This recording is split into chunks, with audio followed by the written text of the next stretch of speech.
We heard that rhetorics from fascists and Nazis actually before the Second World War. About Starlink, finally, we have some of the clarification from Elon Musk himself.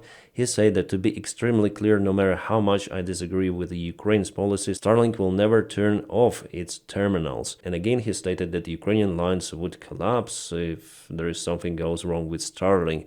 Yeah, it would be difficult, so luckily Elon Musk will keep Starlinks alive, at least for now. But we understand that his opinion may change in a matter of seconds, as well as Trump's. But in general, those are the good news for Ukraine. By the way, my friends, if you want to support the job that I do here on YouTube, you may do it via Patreon. I'll put the link for my Patreon page right in the video description below. Thank you so much for supporting my motivation. Alright, this week there are going to be negotiations between the United States of America and Ukraine. Ukraine is getting ready for those, as the Economist says, brutal negotiations, because Donald Trump absolutely took the Russian side. So from some of the insights, we have the plan of Ukrainian delegation. Ukraine will say that no peace agreement is valid if Ukraine will lose its ability to reform its army and to get weaponry. It's just to cope with the Russian term of demilitarization of Ukraine. Also, Ukraine will tell that it will never recognize any sort of the occupied territory by Russians. Ukraine will also not agree on demands to conduct elections in Ukraine, presidential or parliament elections. At the same time, Economist refers to their source in Kremlin,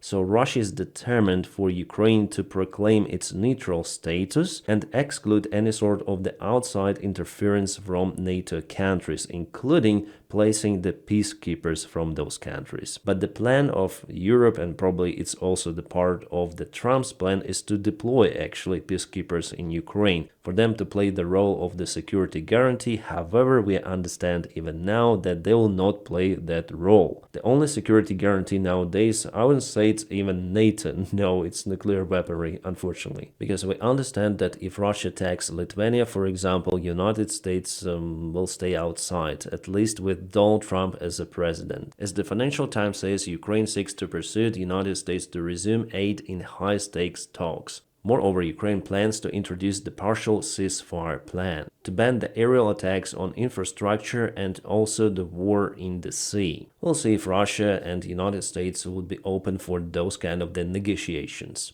I personally think, guys, that Russia is not ready for any sort of the agreements with the Ukraine. I think that they're playing with Donald Trump, actually humiliating him in the eyes of the world community. Trump is making clown of himself personally, and Putin also helps that. In this video, journalist asks Trump about the same feature. Let's listen.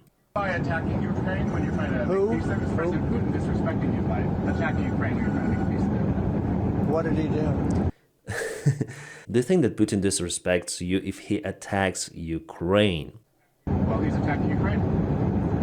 Is he disrespecting me? Yep. Who are you with? I'm Michael Burnbaum, the Washington Post.